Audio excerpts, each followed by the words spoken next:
Hi everyone, we're gonna get started. Thank you for joining us and welcome to Family Medicine Grand Rounds for those who have joined us in person and also online.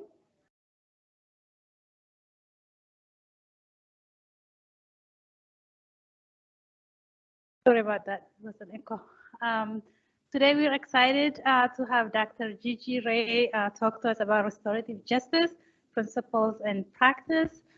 Before I hand it over to her, I'll do a brief intro. I sent out her bio in the email, so you can look in that. But Dr. Ray is assistant professor in the Department of Family Medicine, and she's currently the director of reflective practice. She was born and raised in Honolulu, Hawaii. She got her BA from Georgetown University in psychology and minored in art. Graduated from USS in 2009 and did her family medicine residency at Fort Belvoir Community Hospital. Graduated in 2012. I don't see that here. And she was a GME faculty at Fort Belvoir previously, and she did a faculty development program with focus on interprofessional geriatrics education, and she was also associate PD at Fort Belvoir. With that, I'll hand it over to Dr. Ray. She is going to ask you to wait until the end to ask the majority of the questions. And also for those online, I'll be monitoring the chat so you can put your questions or comments in there. And at the end, I've passed out evaluation form Dr. Ray brought over. If you haven't taken one, please take one and complete it. We also have separate evaluation form for the ground rounds. So if you prefer to complete that, I'll put up a QR code at the end. Thank you. Hello, everyone. Can you all hear me okay? It doesn't have a clipper, so I'm going to hold this tiny little mic up here, if that's okay. It's wonderful to be with you all again. My name is Gigi Ray. Thank you so much for the kind introduction, Dr. Gosa, and for inviting me today to share with you what I've learned about restorative justice. This is a topic new to me, but I will tell you in the short time that I've had the opportunity to really dig in to what restorative justice is, I will tell you it's sort of transformed how I see the world, how I am striving to live my life, both personally and professionally. And I'm definitely on a journey of restorative justice. Just excited to share and see how we might bring some elements of this here to USU. So of course, we have to start with a reflective question because I'm the RP course director. It's not a question, it's really a quote.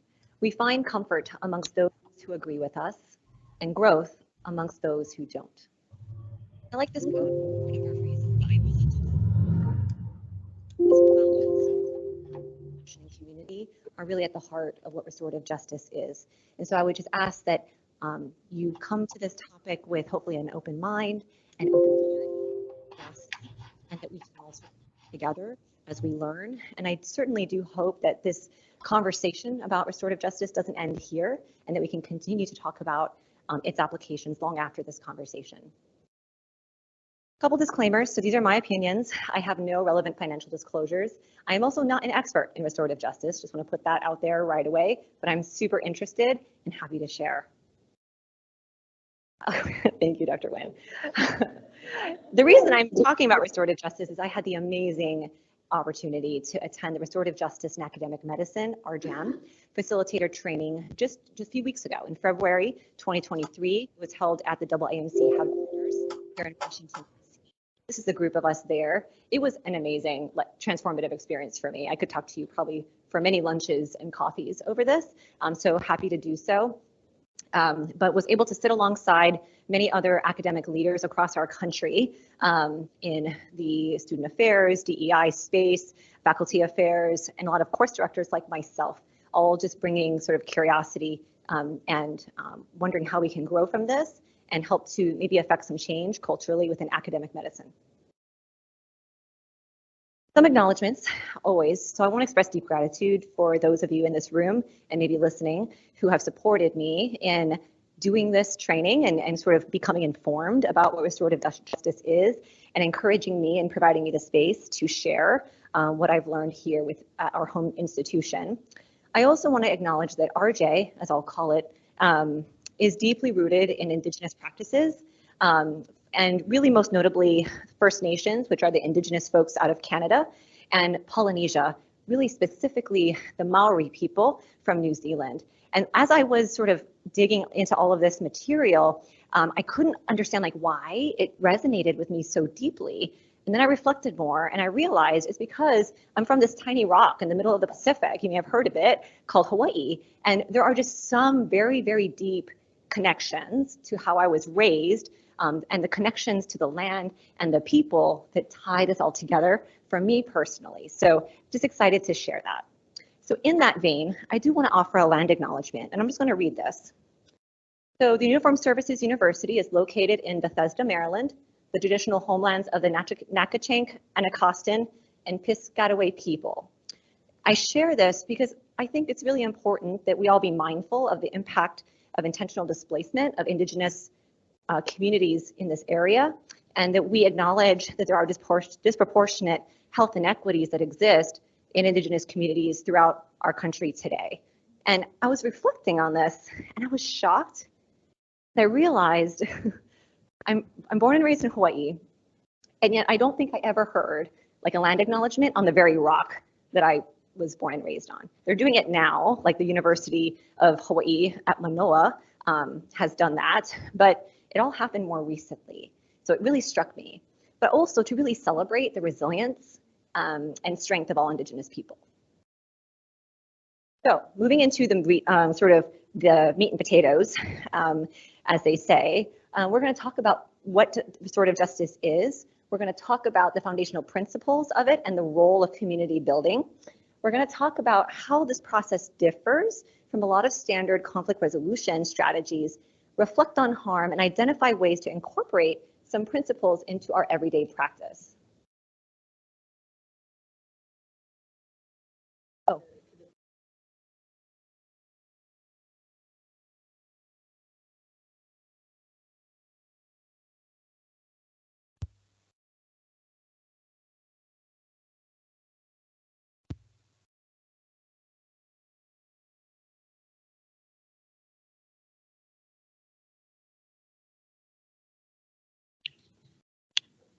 Online, can you see those slides?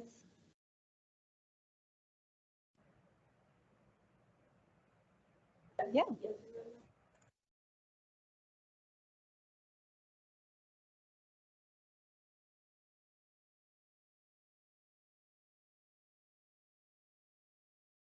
We're good? Yes? Okay, we'll press. Thank you. So let's start with a scenario, as we often do, right, in medicine. We're not going to talk about this, but I want you to just reflect on it as I share more information. So we have two MS3 students from our institution rotating at a local MTF as part of family medicine. Prior to an incident you'll hear about, they have both had several negative experiences with a faculty member, Dr. G, including dismissive and disrespectful remarks. Dr. G is an eminent family physician who has a reputation for being a great clinician, but a not so great colleague or bedside teacher. He has a long-standing history of mistreating students and junior colleagues. The two medical students were assisting on the labor deck when one asked Dr. G about a medication dosage. Dr. G appeared annoyed and answered the question in a very abrupt tone. A few minutes later, the same student asked another question. Dr. G sighed audibly, rolled his eyes and said, "Why are you asking me? You should already know that." The student's eyes filled with tears. Dr. G became outraged and responded by saying, "Do you think you have what it takes to be a doctor?" The student was hurt and angry and reported this incident to the clerkship director immediately after the procedure. The other medical student witnessed this and was distracted the rest of the day. You are the clerkship director. How do you respond? So we're not going to necessarily talk out loud about that yet, but I just think it's always helpful to frame what we're going to talk about in the sense of like, how might you respond, right? All of us could be the clerkship director. This could be a program director. This could be an associate program director, a course director. That could be any one of us here. And I guess I would ask you, my RP brain, right, to notice what your reactions are to this scenario. What are your thoughts? What are your feelings? Maybe what are some of those sources, right? Those assumptions, values that we have about this scenario. And what is your gut telling you that you should do or not do in response to a scenario like this? And I just want to emphasize this may be one incident, but this person has a pretty long track record. So I would ask the group now, please do speak up, what is justice?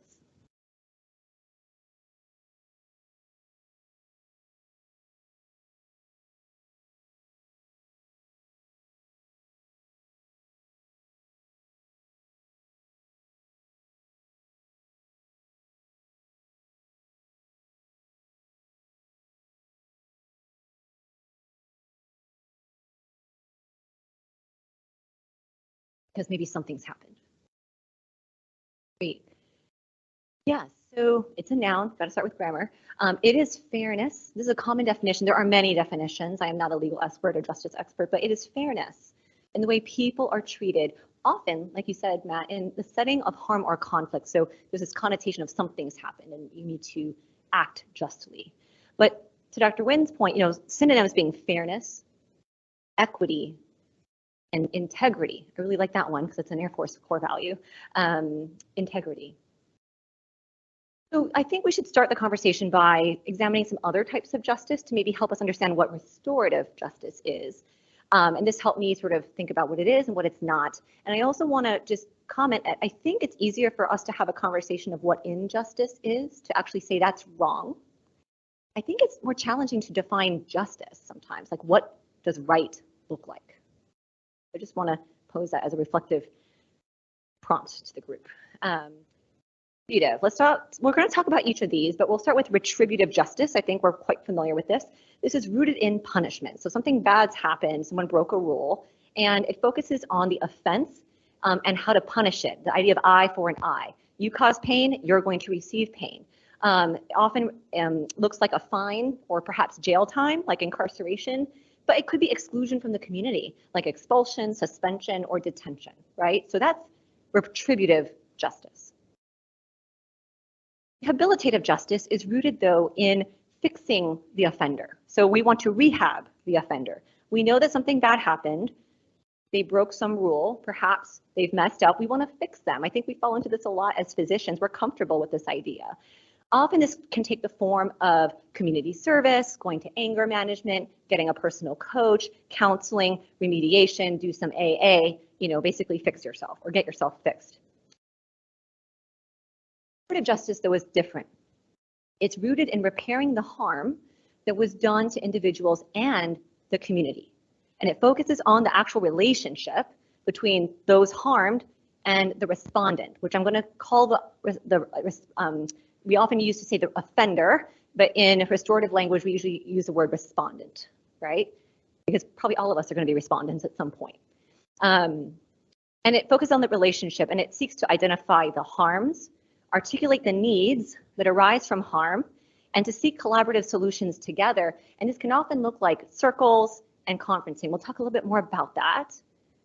Again, I just want to say, I think most of us are really more familiar with retributive justice and rehabilitative justice, right? And in our current legal system, often sentencing takes this type of form, right? Someone's committed a crime, they're identified, we want to punish them, right? So remove them from the community or inflict some sort of pain, but we also want to fix them. So sometimes someone will have jail time plus mandatory community service, for example, very, very common, right? And again, restorative justice is just a completely different paradigm. There are pros and cons to all of these types. Not one is either right or wrong, but all have unique strengths and weaknesses. Retributive justice obviously can be completely wrought with bias. We won't have time to go into all of that right now, but it also assumes that by inflicting pain and suffering on someone who's messed up, that they will then be motivated and learn to not do that again. An assumption, we know that doesn't work often. Rehabilitative justice, although can be more kind and humane than retributive justice, completely ignores who was harmed. Actually, both of these do. And so restorative justice is a much more comprehensive approach. They also ask very fundamentally different questions, right? On the left, so what law was broken? Who broke it? And then what punishment is warranted? Or how do we fix this person so they don't do it again, right? While restorative justice, totally different questions. We're asking who was harmed? What are the needs and responsibilities of all affected? And how do they come together, both parties, the harmed and the person maybe causing the harm, to address needs and repair that harm? Another way to look at restorative justice is this way. So retributive and rehabilitative justice, your more standard traditional approaches, exist here with the individual, right? An incident has happened, an investigation has happened, some remediation plan is ongoing, and it's very transactional, right? It's very much based on policy, procedure. Well, restorative justice really is much bigger, right? We're talking about those things, but we're also thinking about the larger community, looking at the organizational tolerance of certain behaviors, and it takes into account context, relationships, and can truly be more transformative versus transactional. Another way to think about restorative justice is through the lens of leadership, right? So we often talk, especially military leadership, but all leadership, really about accountability and support. In the military lens, mission, people, right? And people who don't understand restorative justice often think it's touchy-feely, you guys sit in circles and talk about your feelings. And honestly, it really couldn't be farther from the truth. There is a high level of accountability in a restorative community with a kind of an RJ approach, but it is done with a ton of support. So it's that wonderful combination, in my opinion, of accountability and support. Because if we don't have that balance right in how we address conflict and harm, we run the risk of having all accountability, no support, which is punitive and authoritative, right? Or all support and no accountability, which is permissive. If you don't do either, then you're probably neglectful or irresponsible. So you really want to have both. So I'll just share, I think earlier in my journey, I was very much up in the top left. And that tends to be my default. I think I've done some reflection to know that about myself. Something wrong has happened, I just want to punish, make it go away, fix. My husband is the opposite. He is in the blue.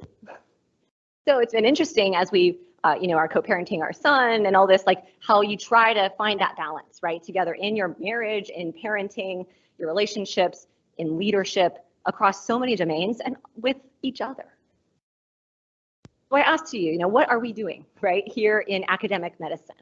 What tools are we using and are we most familiar with or that were used with us when we were the respondent? And that's age-old saying, right? If the only tool you have is a hammer, then everything looks like a nail. And is it possible that we're missing opportunities to do more restorative work that aligns with our values in medicine perhaps more? The definition of restorative justice that I will offer that's used by the AAMC was developed by Howard Zerr. And it reads, RJ is a process to involve, to the extent possible, those who have a stake in a specific offense and to collectively identify and address harms, needs, and obligations in order to heal and put things as right as possible. I love that definition because it is a process, not a program, and it requires collective effort with the goal of healing. There is no assumption here in restorative justice that all harm can be repaired. So I want to put that out there as well. That is always the goal and the intent is to heal the community and the individuals, but we understand that not all harm can be repaired. Share this video with you.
I love that quote, right? Our justice system is one that harms people who harm people in order to show that harming people is bad.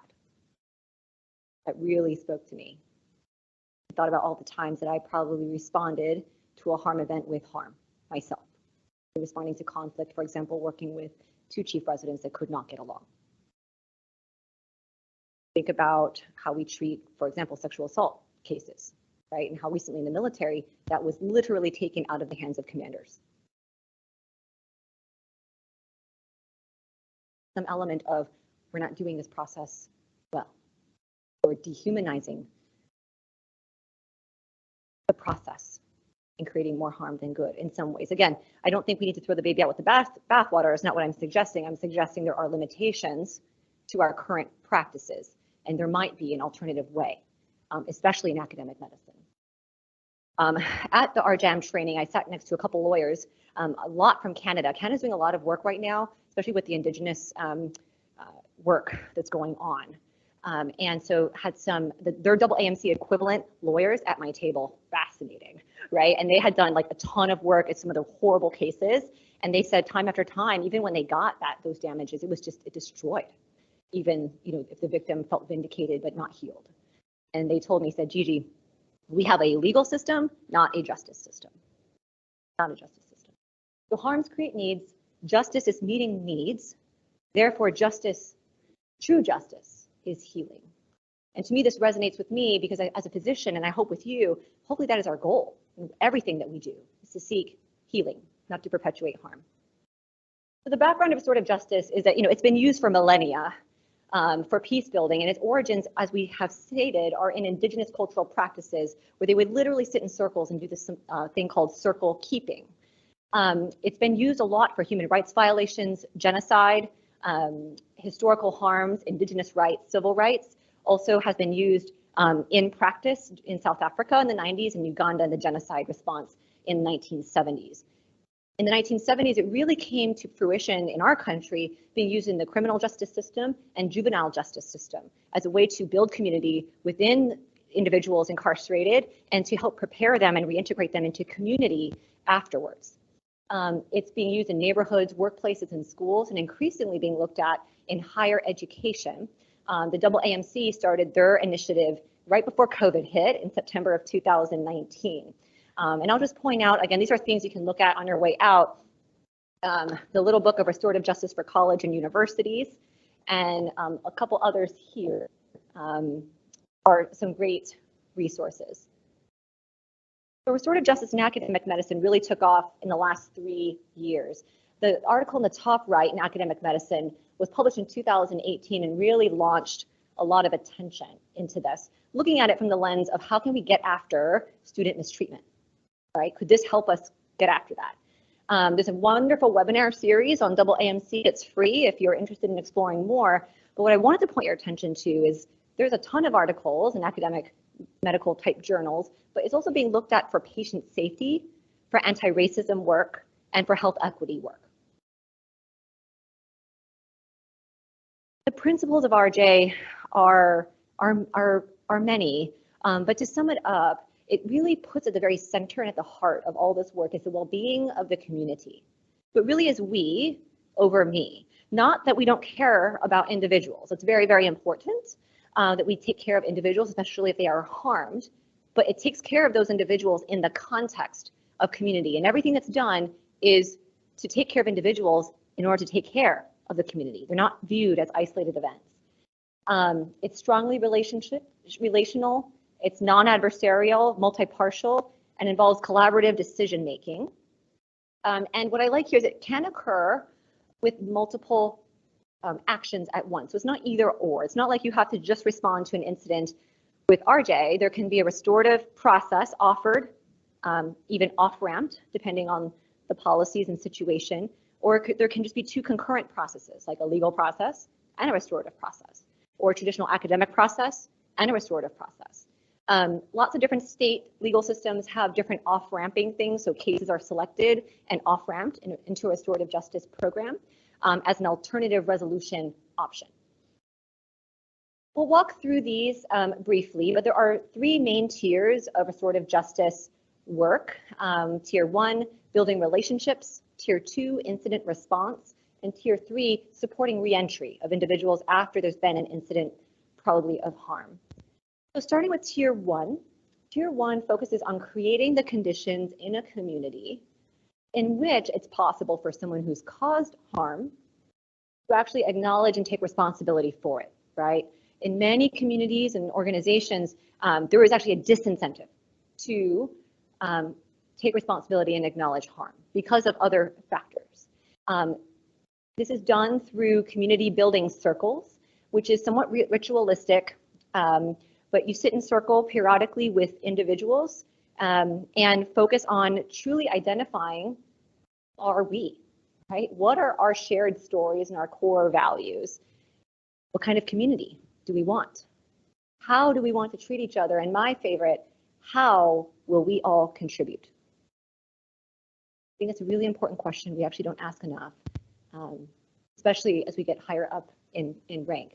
I think in medicine, it's a very Western dominated I culture. I'm just going to say that's my perspective as Gigi Ray. You may have a different perspective. But I think we run the risk, especially in academic medicine, we are so far removed from the treachery of clinical medicine, right? That we can lose our humility. And I'm guilty of that as anyone else. Working in GME, full-time clinical work, I was like on my knees every day, humbled every day, struggling. And I found that as I get higher up, I often have to come back to this and ask myself, am I contributing to me or am I contributing to we? So how do we build restorative capacity as an organization? So when we look at the community, we should ask ourselves, are we in a non-restorative work environment or community in academic medicine, or are we in a restorative environment? And you'll see similar charts like this for like toxic work environment, not toxic, but really this idea of, are we focused on compliance and due process? Not that those things are inherently bad, but is that our main focus, right? Is it punitive, top down, hierarchical? We are in the military, I understand that. Do we have a call out, or in my opinion, and even worse, a cancel culture? To me, that's a huge symptom of a non-restorative environment. Distrust, low reporting, we'll come back to that, and inequity, versus a restorative environment in which we are talking about collective agreements, promoting health and healing, and having that high level of emotional safety and support along with high accountability, right? Both accountability and support. Integrity, fairness, I think those things are all explanatory.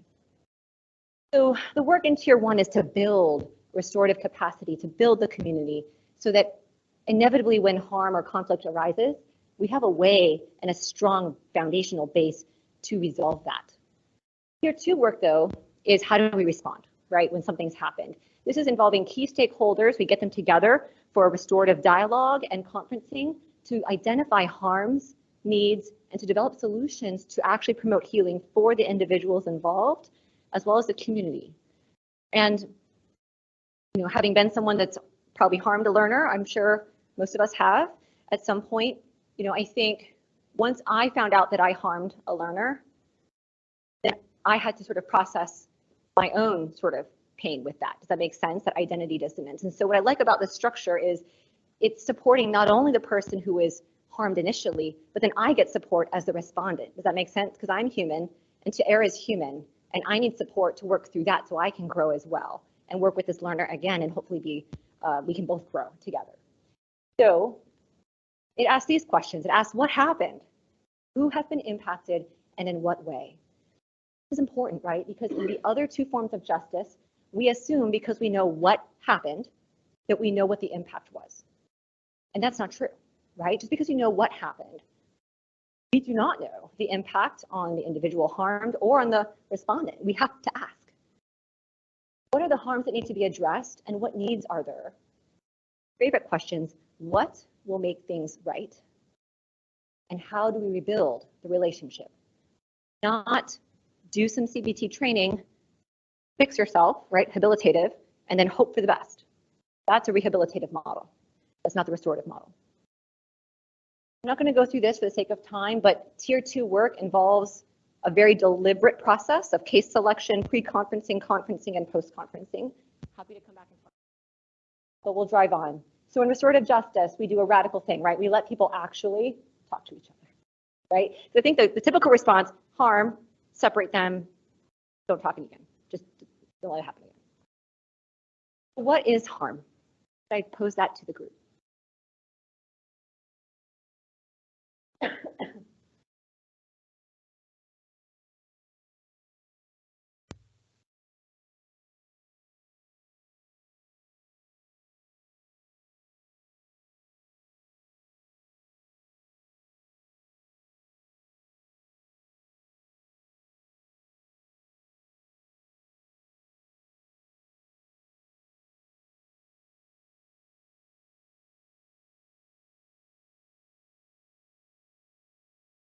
I didn't put it up, but our motto at USU is care for those in harm's way. And I think we need to reflect on that, reflect on the word harm, reflect on our relationship with the word harm. Many types of harm, as has been listed. Obviously, material or physical, right? House just broken into, damaged, car stolen, assault, physical assault, certainly, but certainly emotional, spiritual. I think some getting at that. I want to highlight two other types of harm, or relationship harm. Harming an actual community, or a connected weave of individuals. And then inflamed structural and historical harm. I think we normally think about this, about blast poetry. So that can result in emotional harm.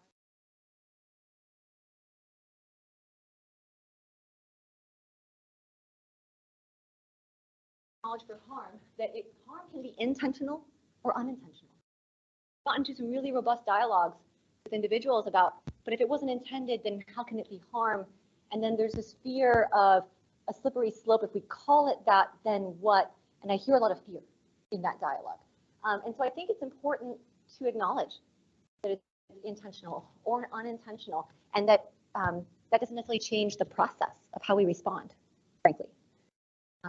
It can be personal or collective, right? You can harm an individual or more than an individual.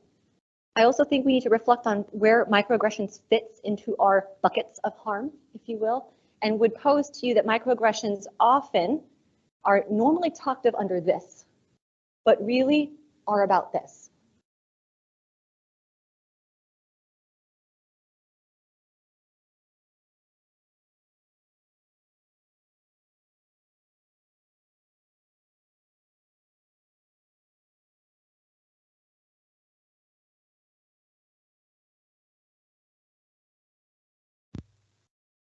Absolutely, and thank you for that point, and for that point, Dr. Remy. So I hear the word subjective, right? It can be subjective, like you may not see it, it may not be the same for another person. What causes harm to one may not cause harm to another, right? So, and I can't read your mind, right? And know, obviously when it's material, physical, it's easier to make those assumptions, but the rest can be somewhat invisible to the physical eye.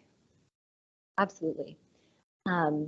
And then thinking about mistreatment of learners, certainly we don't want anyone to hit a learner, physical, but I've heard the scalpels still get thrown, emotional or spiritual harm, right? But then looking at the relationship of the community of the students, the community of faculty, and then the inflamed structural and historical harms, which can be many, many different things in different locations. And that is, I think, very much underappreciated. So what repairing from harm can look like also varies a lot. So we have tier 2 circles. The work of tier 2 is to try to come up collectively, both from the harmed parties and the respondent parties, to figure out like what can make things right, right? And so these are just examples of things that can be used to try to repair harm. Interestingly, from Stanford, which was very well represented, has a very robust RJ at the university level. So it's not just the med school, it's the entire university. They shared their data. It's not published, but they shared it with us. And fascinating, right? Fee restitution for damages is like 11%, right? And yet that's what a typical court case would probably say. You caused harm, pay it back. What people are wanting for healing is an apology letter. And this is not like I draft one 5 minutes and submit it to the teacher. There's a whole process for apology letters, a whole anatomy of apology, which we're not going to go into right now, that demonstrates a full understanding and connection of the harms that may or may not have been caused or intended. Reflection research paper, 67%. So you can see like there's a growth process that can happen for all parties. And this is not someone sitting in a room with a teacher over their shoulder writing, like this is someone who wants to engage in this dialogue, who knows something happened and I feel bad, I want to make it right, and I maybe don't have the tools or the knowledge to know how to make that right, but I'm going to work toward that. These often take weeks, months, but there is resolution. This is a quote from a Stanford student. I'll just read it here for those online. Too often our society slips into a haze of wrong versus right, plaintiff versus defendant, evil versus good. I have personally suffered the consequences of such divisive, harmful labels. RJ for me then is an alternative way to see the world. It's holistic and comprehensive. Through it, for example, I can find my responsibility as a community member to help repair damage of another's actions, and together we can mend and become even stronger. It's just so good. And then briefly, tier 3. So after there's been a tier 2 process, perhaps someone's been removed for a period of time, we need to find a way to bring them back to the community. This could be after incarceration. That's often how it is used in the community. But in academic medicine, a leave of absence, right? The one that came up a lot at double AMC was parental leave. There's a lot, or even coming back from deployment, a lot that's happened.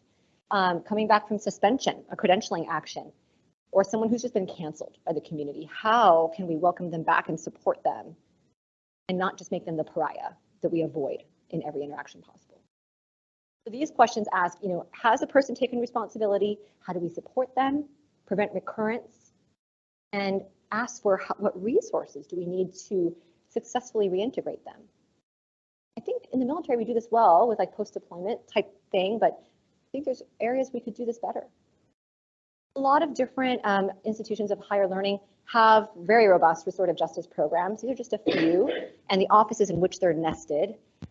Stanford has the Office of Community Standards, has a lot of data, and Rush University has taken the lead on a lot of work. Most recently, UW has rolled out a really robust program, an entire academic leadership track training, psychology stuff. So what? Okay, we have just a few minutes left, so why should I care? I think we should all care about this because I don't think our current process always works great. I think we can all recount specific situations in our careers where something went not great. We did our best to do damage control surgery, and now the two people or the two parties are sort of limping along and pretending like nothing happened. Student mistreatment still happens, unfortunately, a lot in medical education. Very prevalent. We spent a lot of time in the last 20 years trying to define it, trying to talk about the impact of it, and trying to figure out ways to mitigate it. But really, there's been minimal to no conversation of repairing the harm that's been done and rebuilding community trust. And it disproportionately impacts groups that are underrepresented in medicine. So I'm not going to read these stats to you. It's pretty common, 40.3%. And then you can see the percentage drops, though, of reporting. So going back to that first slide of non-restorative work environment, it's happening. It's not being as much reported. The reporting numbers are slowly going up, so we're moving in the right direction, but obviously not where they need to be. But despite that, like 98% of students know exactly what our policies and procedures are about managing mistreatment. So I just think that's a really interesting way to think about, are we getting after what we need to get after? There are many barriers to overcoming mistreatment of students in medical education. I think as an institution, not USUS, but academic medicine as a whole, and medicine as a whole, there's a reluctance to acknowledge that harm even exists in medical education or in the healthcare setting, frankly. There is some organizational tolerance, culture of power and privilege. I had a student recently tell me, a high school student, say, Gigi, I'm interested in medicine, but it looks like a country club, and I don't know if I belong. It has a very individualistic emphasis over collective. And there's a culture of silence and a hidden curriculum of you need to prove yourself, you need to perform, and you need to perfect. And if you don't do these things, you'll probably be harmed, maybe psychologically. And there's a lack of diversity, right? This doesn't help us get after this. There's a lack of diversity in medicine as a whole, and it's just even more so in academic medicine. So now what? I think trying to figure out where to go next with all of this, reflection is always a great place to start. But I think asking ourselves, what type of justice am I most comfortable with? What type of justice might I explore? What's actually worked in my lived experience? So I want to share, it was deeply ironic. I actually had a little fender bender, like motor vehicle crash on the Beltway on my way to give this talk today.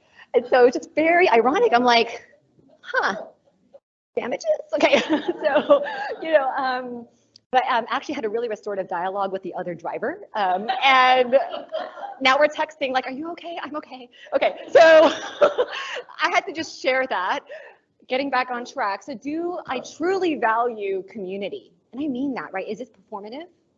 I think this is where, honestly, I had such culture shock when I moved to the mainland from Hawaii. I was just flabbergasted by how individualistic the mainland society was. And I think I've become somewhat like I don't necessarily see it anymore because I've lived on the East Coast for so long.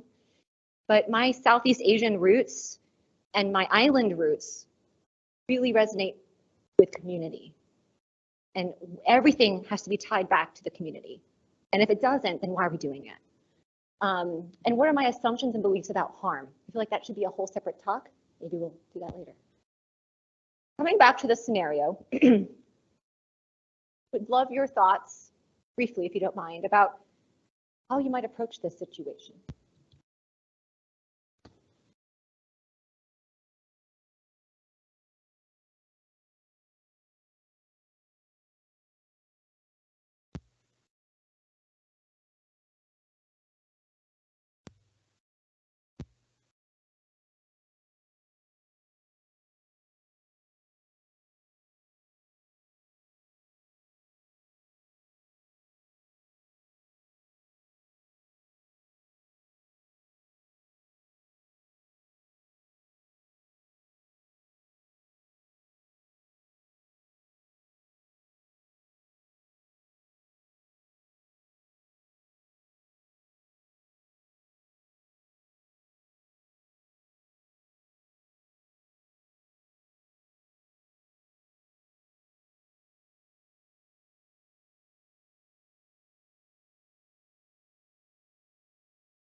Absolutely. So there's a comment on giving time for grief and processing before launching into any process.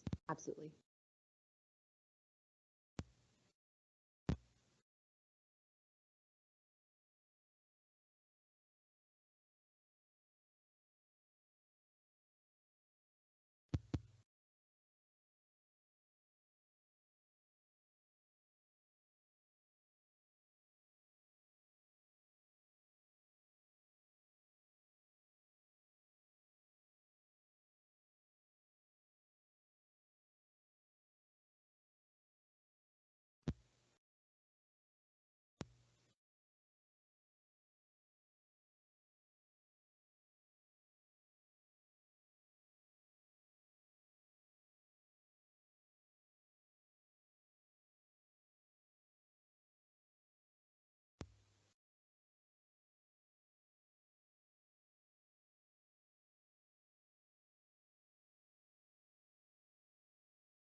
A harm party or parties.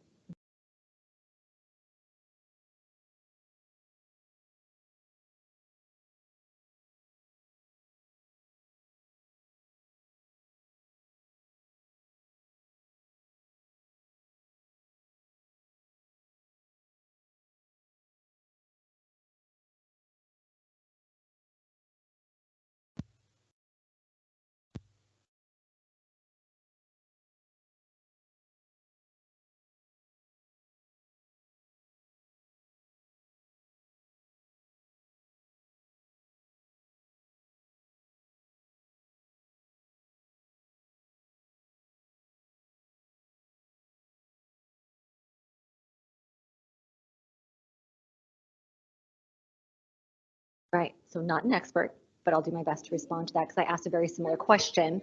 I asked a similar question at RJ trainings. I just know that our community, it can be a tough sell, right? My husband does aerospace medicine and briefs like fighter pilots, and we argue about which is a harder audience to brief, his fighter pilot room or a bunch of academics. They're different, right? So I think the best way to get after that is the actual experience of different organizations. So Rush University Medical College, for example, spent in their view too much time focusing on just tier 1 because they were so worried, how can we do tier 2 if we don't do tier 1? So they did like 1, 2, even 3 years. And Jay Behel, who is the RJ director there, said if he could do it again, he would still start with tier 1, but he wouldn't hold back from doing tier 2 earlier because he said I would have had wins, like nearer wins, or what they call it, closer wins, right? That's a leadership thing. You need to have some wins to then demonstrate that there's value here, right? And often that comes from the qualitative or quantitative analysis of all parties involved after that conference, right? After that tier 2 conference, you can get that pre and post session conference data, and they have that data out of Stanford. It's not published, unfortunately. It never went through IRB, but they shared all that data. And by far, both the harmed party and the respondents felt that this was a very fair and humane process.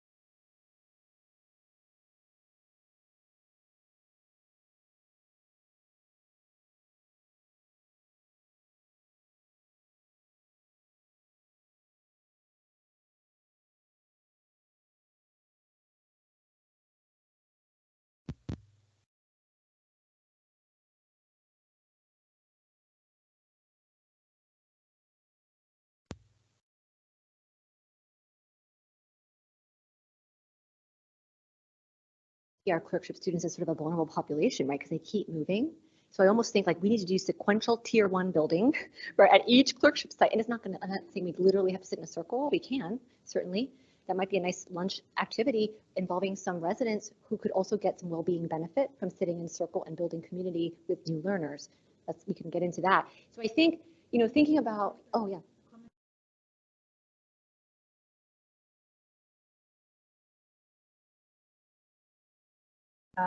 We had almost exact the same scenario with one of our NP students from a physician, including telling the student how many NPs he knows who have now lost their credentials and pointing out that NP down the hallway whom he is having investigated. Now we can all share our collective stories, and maybe I actually might put a poll out or like a thing to collect stories as I try to craft and build this presentation. Yes.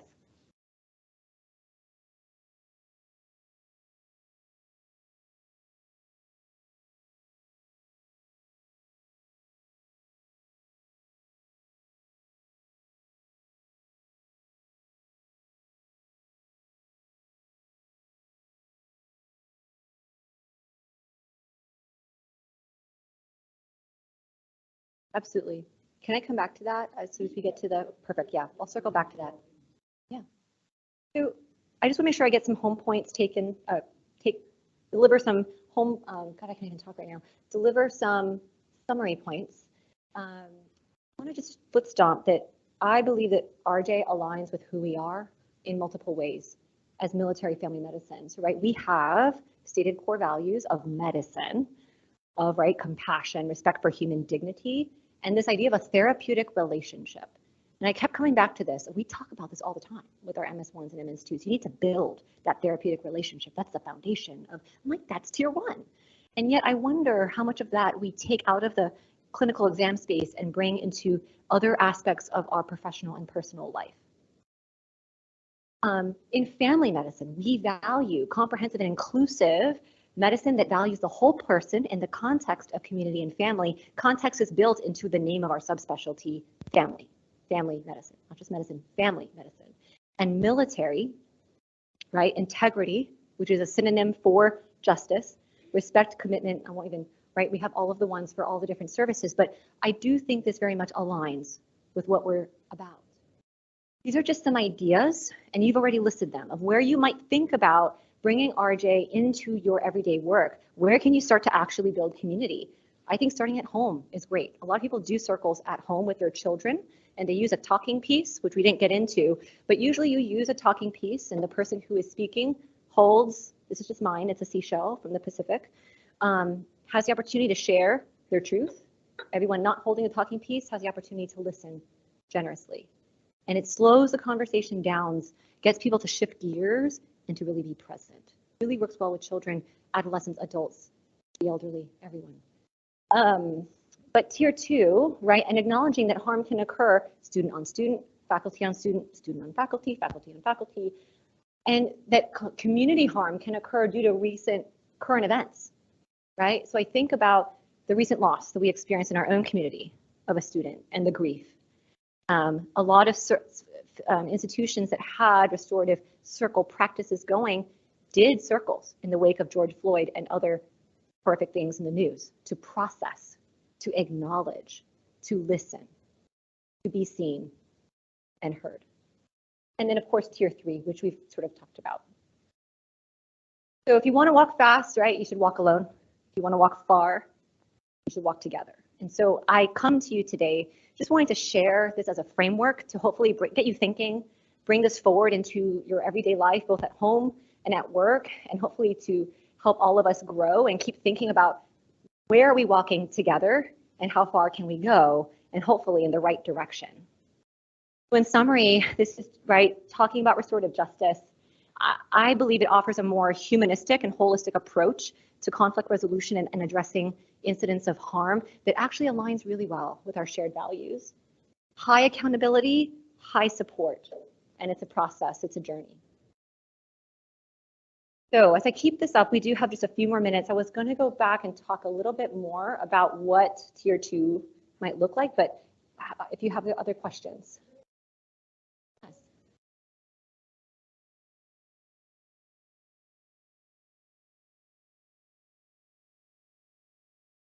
Mm-hmm.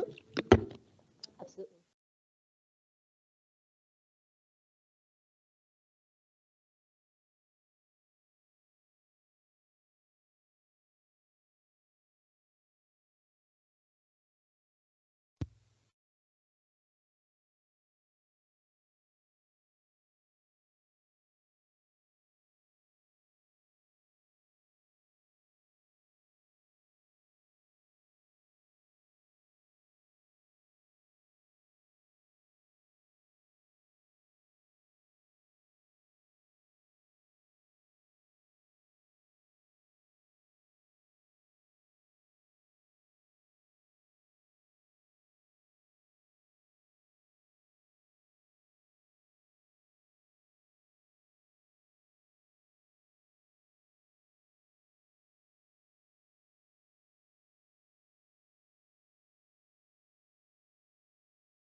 A lot of this sort of tier 2 stuff happened. And so as I listen to that, really you have to select your case, right? Not all incidents, necessarily, not that it doesn't benefit from a restorative lens or a sort of approach, but you're not necessarily going to do like a full core press restorative justice process on everything. Often the ones that go through this type of process are, if you will, higher, I don't want to say like higher stakes, but like, or often in institutions is because the deans are going to have to deal with this, right? Or this is going to get out in the news. And so there's a lot of other reasons why people are, why respondents are motivated to go to conference. You would think that respondents wouldn't want to.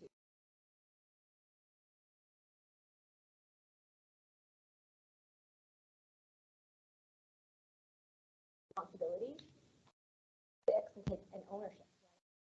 A lot of assumptions about respondents based on shame, not with a growth mindset, but having been someone who's caused harm, opportunity to make things with the person, with my broader community, so maybe I can go up for a job like the one I got hired into here, right? Like it could actually impact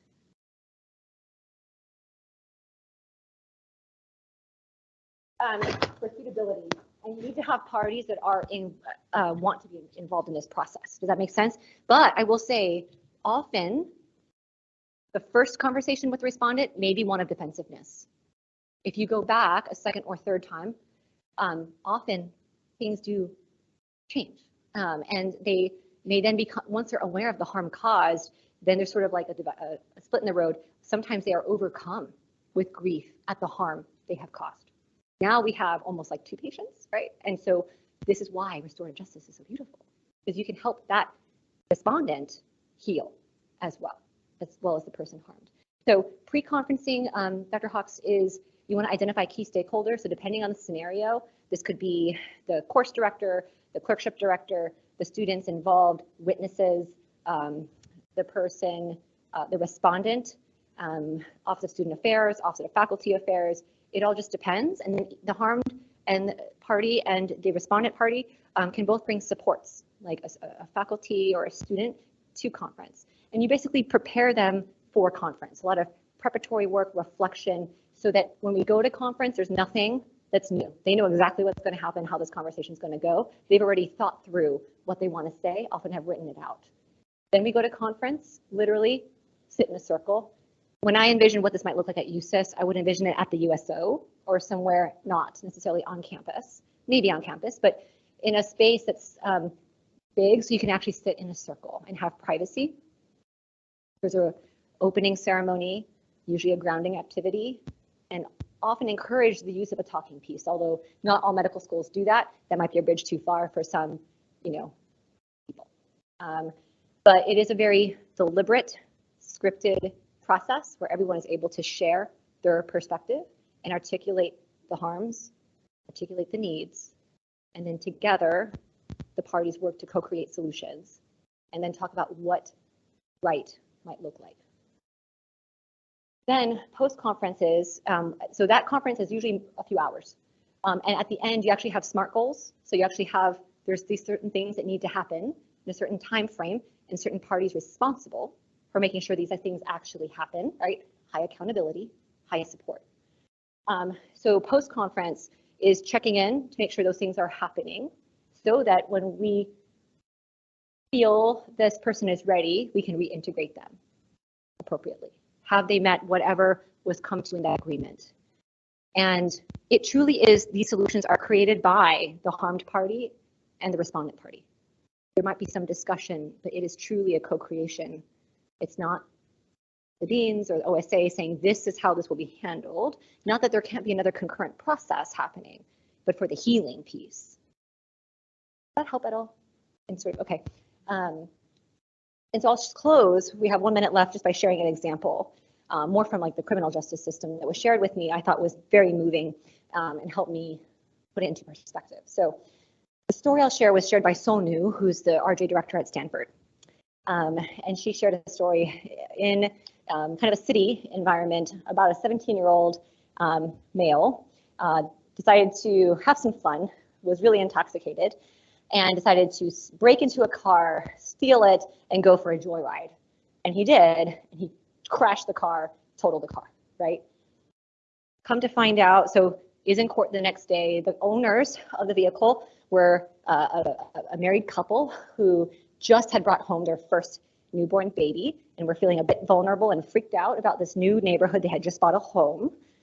And the judge could see that the young man was just distraught. The young man's parents were distraught at this entire thing. The couple was distraught, and they all said, we want to make this right. So the judge said, you can do an RJ process. So after the case selection, they did some pre-conferencing, right? They kind of worked individually first.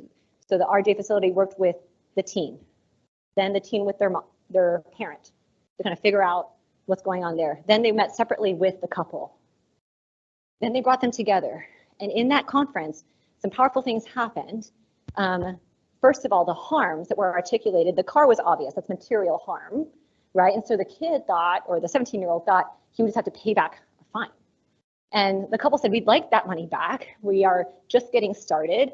And, but we understand you are 17, probably don't even have a job. And he didn't have any money. So he's like, what else can I do? But it turns out in the course of the conversation that the biggest harm for the wife in this whole thing wasn't the car. She could care less about the car. It was safety. It was community safety. She felt like not safe in her environment. She wanted to make sure that would be right. For the husband, the car bothered him. He wanted that money back and wanted a car. But the car had deep significance because that car had just been given to him because his brother, who was a veteran, had been killed overseas in military duty, and that car had been his brother's car, and he had taken possession of the car, and that was going to be the car for their baby. So that car had a lot of meaning, the community relational piece. The long story short, to repair that harm, they co-created some solutions that look like this. The teen said, I don't have money, but I'll get a job and I'll save money and I'll eventually pay back the full cost, but that might be a while. To repair the community trust piece with the wife, the 17-year-old joined and helped to reinvigorate the neighborhood watch program in their community. He also then gave time and his talents, he had some artistic talents, to a local veterans organization to pay homage and respect to the prior owner of that car, which really brought some healing to the husband.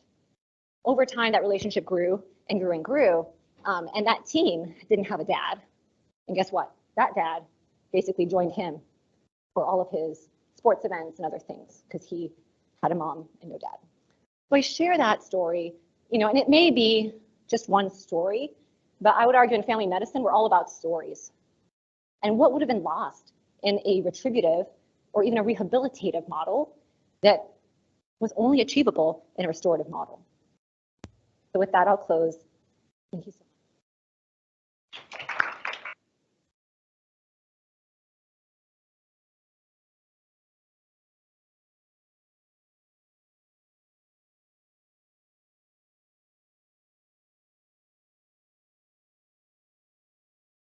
Thank you everyone for joining us. Please complete session evaluation if you haven't done so.